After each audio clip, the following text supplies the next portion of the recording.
In a land of sunshine where the palm trees sway, there's a special show to brighten up your day.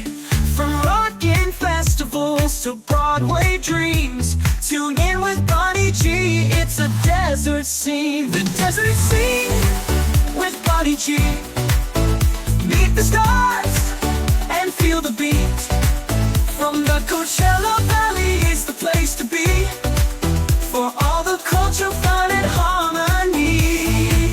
The desert scene, yeah, with Bonnie G.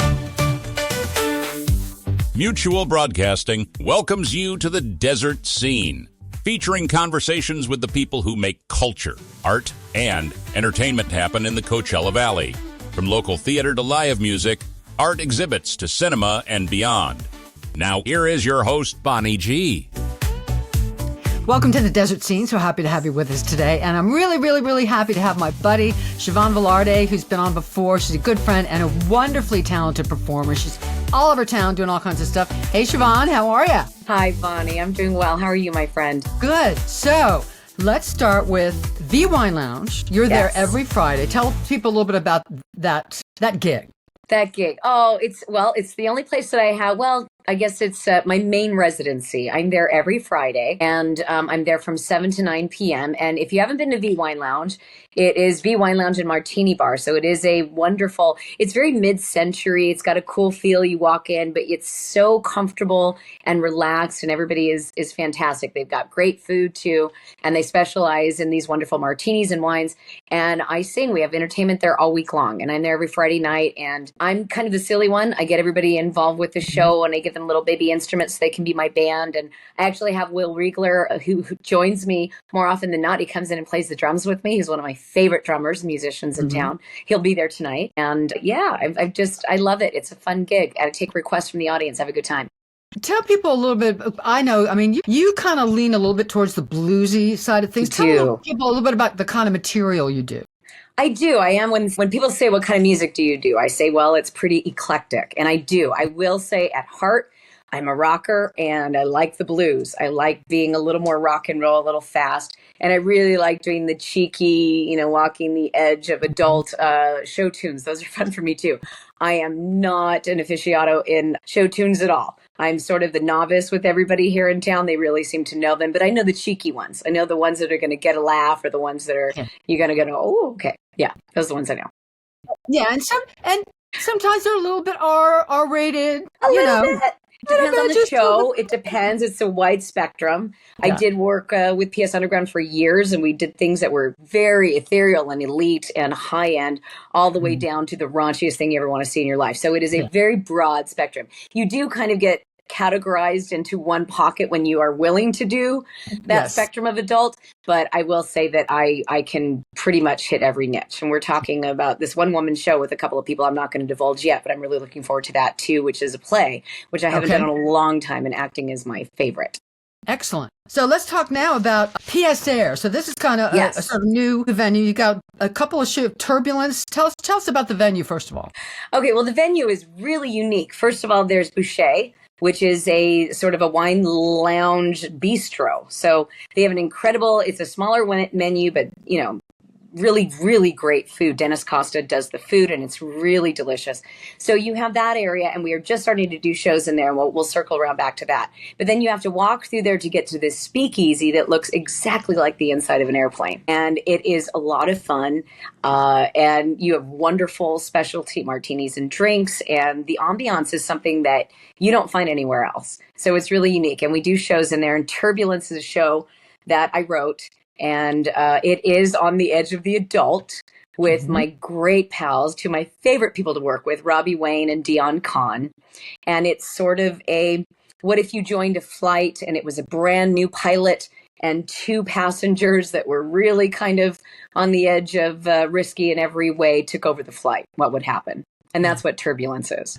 So it's going to be a wild, fun romp, lots of audience participation with music, and it's a full dinner show. Yeah. Excellent. So, yeah. And then also occasionally from time to time, you sing at Street Bar. I do. I'm there once a month. And I think we're going to be, I don't know if I'm going to be on Wednesdays or Thursdays. Like the next one is going to be coming up this month. It's on the 26th. So I'll be the 26th of this month. And then I think the following month, I'm not sure. I want to say I'm around the 10th or something like that. So it's once a month. And I've been with them, 24 years now. So it's been on and off. And I used to have a weekly and then, took a few breaks here and there. But Street Bar has been one of my main staples for 24 years. And they are just wonderful. It's like going home every time. Yeah. Now, and all three of these gigs, if I'm not mistaken, you sing with tracks, correct? Tell people who aren't professional singers, who've never done it before, what sort of the differences are and the challenges are singing to tracks versus having live musicians. That's a very good question, which you're just the pro at this. It's a very good question because in the beginning, I think a lot of people, they kind of look down when you do sing on tracks, but I will tell you, it is a much harder thing to do. There is no room for mistakes. There's no room for everything. So you have to be very quick and on the ball and really know your songs or think of a great little improv way to get out of it if there is a mishap. Yeah. So I do work like Boucher. We're doing a show, Mac and Melba, and we do with Wayne Bravenel. And I just did a show on Wednesday night at the casino with the Gand Band. I do work with the Gand Band regularly. In the Cascade Lounge, we did it was called Orgasmic or Organ Music. And it was sort of that old organ bluesy kind of rock that I really, my kind of jam. I love that.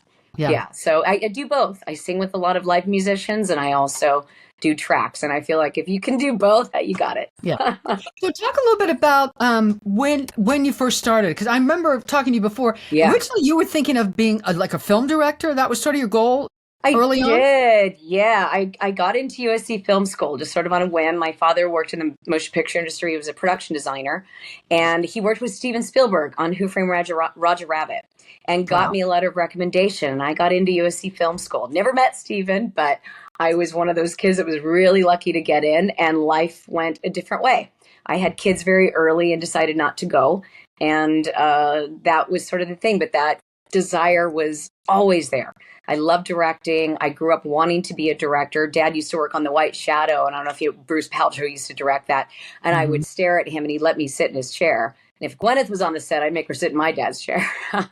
But I was just completely, there would be the actors and everything, but I was captivated by the director, probably because they're the ones in charge. But I just loved it. It was just something I always wanted to do. I still have an interest in directing and would love to kind of go that way. I did it. I was somebody else had started the club and then sort of left me the club in junior college, Victor Valley Players. And I was the director of that club for a few years. Loved it. We had a great time. We did a lot of great productions. And yeah, it's just there. I enjoy So when that. did the singing thing come into the picture? I had the club at the college and I knew I could sing and did a couple of musicals.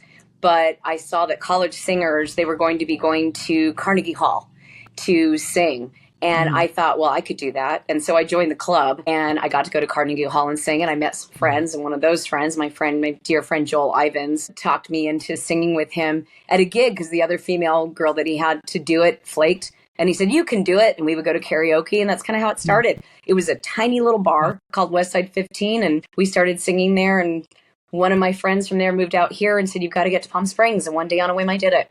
Yeah, 24 years. Wow. So I always like to ask performers, whether they're singers, actors, etc., what their process is. Like say if you have a big show and you have to do 24 songs or whatever, what's your process to get yourself into that space where you feel comfortable hitting the stage? Oh gosh, I'm the worst at that. I will be the first one to admit that I am terrible at that. I go into the bathroom and I yell, hey, a couple of times. My process is just trying to get that period of time. As you know, performers here in town, especially during season, we're extremely busy. So just getting that time. But I think I always resonate with the lyrics first. It's harder as you get older. But when you feel like the song tells a story, and then for me, it's the costume. It's all about what I'm going to wear. Yeah. Yeah. They knew me by that, at PS Underground. It was like, okay, yeah, the songs. What am I wearing? That's really what motivates me is what is the character, or even if it is just a singing gig, what is my character at this point? The other night I was a rocker chick. So now have you ever in your career had an issue with stage fright or nerves? And what do you do if that happens? yeah, sure. I think it's not, Of course, you do. You get that, and you get a little shaky or you get a little sweaty or something, but it's never ruled me. I've been very fortunate to where I just take a deep breath and, okay, just get it out there. And the minute you're out there, and the minute you start feeling that moment, it usually just, you relax and then you can feel that you've got them. There are many times, I'm not going to say that I've got them every time. Many times you go out there and, well, that flopped. And then you just try to take away something from that of, okay, that didn't work because of this, or do better next time. And that's really what I try to do is let's do better the next time. That didn't work. Let's try again. What do you like to see when you go see other performers? When you get a night off and you go see another performer, particularly a musical sort of cabaret type of performer, what are you looking for? Again, good question. I just saw my good friend Greg Hicks, who was the winner of Cabaret Riot at the Revolution Stage Company. And Greg was, and this is one of the things I look for a lot, he is just an entertainer. He gets out there and he engages. And he was suffering from laryngitis all week. You never would have known because he brings you in so much. And the way he tells his story and the way he connects and his thoughtful choices on the music. I love a beautiful voice. Yes, beautiful voices are great. And that's wonderful for a song. I want somebody that engages me. That's my preference. I want somebody that pulls me in, that tells me a story. And whether it's directly at me or just bringing in the whole audience, which I will say Greg has the ability to do, things like that. And there are many people that can do that. And it's exciting. And I love humor. I want to laugh, Yeah. And so. Well, Siobhan Velardé, if you have not seen her, you need to check her out. So V Wine Lounge every Friday. PSAir from time to time. Look for shows. Everything's on Facebook. Yeah, Turbulence and Mac and Melba. Street Bar coming up March 26th. Busy lady. You're just the best. She's funny. She's great, good singer, but draws in the audience. You got to check this girl out. You really do. Thanks so much, Bonnie. Thank you. Thank you, Siobhan. And we'll see you the next time on The Desert Scene. The Desert Scene with Bonnie G. Meet the stars and feel the beat. From the Coachella Valley, it's the place to be. For all the culture, fun, and harmony. The Desert Scene, with Bonnie G. The Desert Scene's where you belong with Mutual Broadcasting's Bonnie G. Just sing along.